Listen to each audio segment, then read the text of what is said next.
Alright, so we are just coming out of a week ago to the day, the new moon solar eclipse in Leo, and in 9 days we will have the full moon lunar eclipse in Pisces.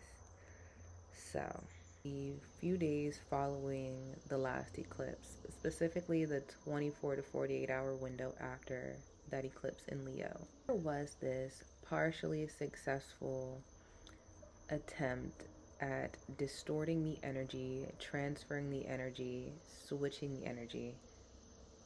The Thieves of Origins took their chances under the highly unstable solar eclipse to attempt an energy transfer because destiny swaps are no longer supported in these timelines that we're in now.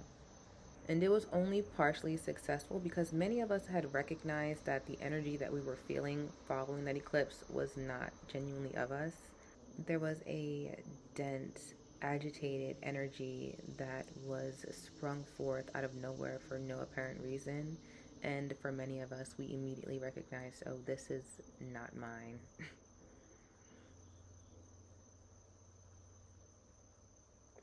And so you might be wondering, well, why was this allowed if we are in these timelines where such things are not supported? Well, eclipses are highly charged, highly energetic, and again, highly unstable, unpredictable energies. So anything goes. They are these very small windows where you can get things done or things can go awry. It just depends on how the energy falls because it's really like tossing coins up and you can't predict how they're going to fall.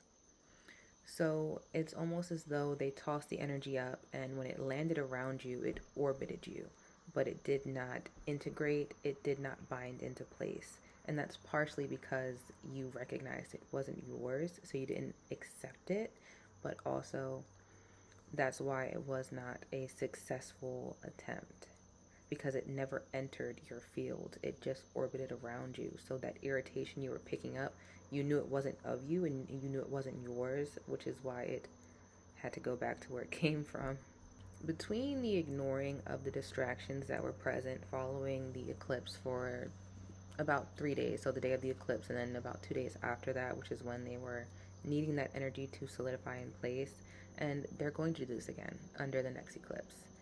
But the thing about it is, this was a new moon solar eclipse where things can be initiated, and the thing with the full moons is they are generally for letting things go, closing out things. So we'll see how that plays out, but as for this eclipse that we just had a week ago, there was the recognition that this energy was not ours, it didn't belong to us, that there was the continuation of normal routines. It did not knock you off your normal step. And then again, the ignoring of the distractions that came those 3 days of the eclipse.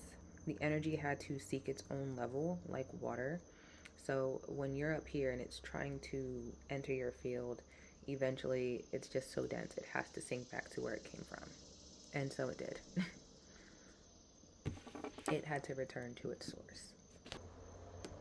It was a valiant effort on their behalf. However, it really didn't take much for this to be brushed off. Despite how charged and energetic and unstable the energy is with the eclipses, it was no match for the energy that we have already solidified in.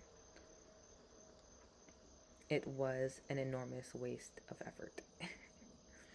Effort, time, resources, probably money, energy, enormous waste of time.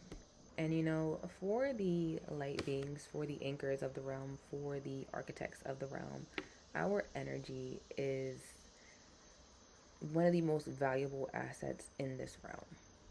Our energy cannot be bought, stolen, or traded ever since we had been initiated into phase 1 of the biphase activation.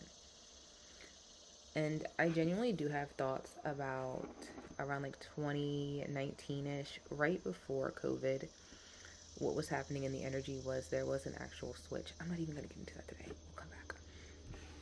We'll come back to that. The reign of the colonizer is over. The cabin of wickedness has been in shambles and is falling apart at the seams. Ever since the energies began sorting themselves out based upon density, you can't fake your density. You can't trade it in. You can't swap it off. Like, they continuously keep trying because they can't take destinies. So they have resorted to this like energetic transfer. It doesn't work because of density.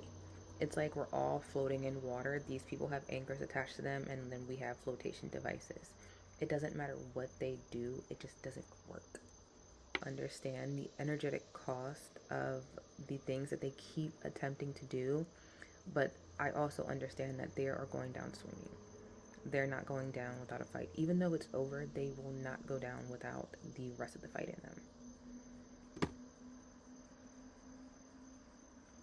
There is nothing sustaining these people and really just this place in general anymore since the withdrawal of the light being's energy. When you look at the celebrities, when you're looking at Hollywood, they're all thin and they look very unwell. And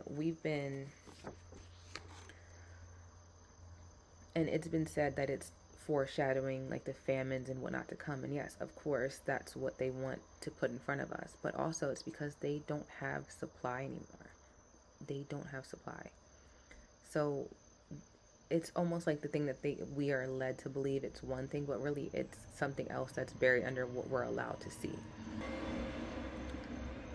At this point, the only thing that's going to last is what's real. And so much of this is not real and it's crumbling. Anything the enemy does simply sharpens our swords. You can consider it a test that was passed with flying colors, because you immediately recognize this is not of me. Where did this come from? Who does this belong to? Why is it here? So even if you aren't someone who follows the cycles of the moon, the eclipses and stuff like that, you likely still recognize this. This is not mine. Where did this come from?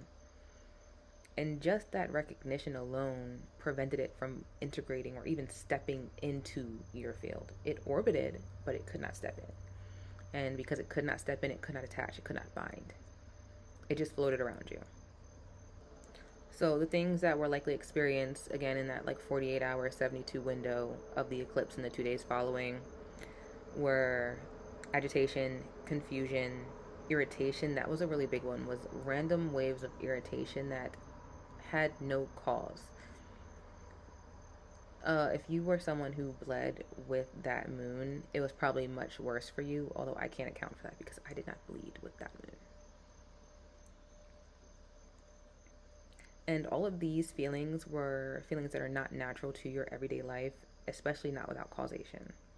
So with this eclipse falling in the Leo sector, we want to pay attention to fame, recognition, belonging, and being known for something, because that's what Leo is, the sun. These people have very unclean spirits, and they are desperate for recognition, to be admired, to be seen as the sun, to be orbited. Known for anything but what they genuinely are. They want the sun to eclipse who they are. There is no eclipsing that shadow. They are hosts for very many parasites, very hungry parasites. They are weak-spirited. Their spirits are sickly and diseased. They think that they can dress themselves in all white and then present themselves to the world as if they will not cover that white in the muck and mud that follows them around. Not to mention, if you stuck them on a stage, they have no presence. They just yearn for being known, but have nothing of substance to offer the collective. Not to mention, since the nodes have shifted into Leo Aquarius, so again with this Leo energy, this fame and recognition energy, but Aquarius is about community and things of that nature. They don't have anything to offer the community. They want to lead communities by way of being overlords of them. They don't want to participate in equal give and equal take. More of that fighting energy keeps coming up, where I was just talking about how the war is over but they won't stop. So it's to keep us preoccupied with fighting them, fighting off their attacks, worrying about what they're doing, when our attention should be on cultivating the communities that we are going to usher in, and for some of us even lead righteously into this new realm. They simply don't understand that we will not stay where they try to stick us, because it is not an energetic match. It is a mismatch of epic proportions. I believe it was my last video where I was talking about the earth wanting and liking, preferring harmony. Exactly. What they keep trying to do to us is hindering the realm as a whole. It is not just something that is affecting singular people. It genuinely affects the wider community at hand, as they keep trying to stuff us down when we naturally float. It doesn't really matter what they keep trying to do, because the energetic misalignment is too vast to remain. And as a light being, you aren't struggling through density because you naturally float. So even if they were to successfully stick you somewhere below, you would just float back up. The full moon lunar eclipse in Pisces is on the 28th. Now, the thing about Pisces is that it's the culmination of all of the signs. That's the end point, that's the end of the zodiac. And then we have this full moon lunar eclipse. This is a major closing out of a cycle. And from what I believe, from what I'm getting, is that they will likely try to initiate the end of a cycle that you are currently rising in, when what's actually supposed to be happening is the closing out of the cycle that you dealt with these energetic vampires. So I'm curious to see what energy arises and what they're going to do with this eclipse, because they're not going to give up. Though I do believe they have lost many of their ranks, because people are just falling into despair and hopelessness, and their vessels have been overtaken. So what I can say is the 3 days before the eclipse and the 3 days after the eclipse are extremely important. This entire eclipse window, I believe eclipse energy lasts for like 6 months, but those 3 days before and after these eclipses are extremely important. And you know what's really interesting? I believe they said next year we're going to get 5 eclipses instead of like 4. So that's going to be really cool. Anyway, they failed again. They're going to keep failing because it's over. It's not supported. It was supported for the time that it was, because it was necessary for us to learn these things, for us to be able to lead New Earth. If you are one of the New Earth leaders, you will know, and you are likely finding your role, and you are in the process of finding your tribe. People who are going to accept you with open arms, who want to hear what you have to say, who care about what you wish to do for the realm, who understand the mission and everyone's role in the mission, not just people who decide, I want to be important, so I want to lead. People who understand that someone has to play this role, this role, this role, and they are happy to play it because we are ushering in the new.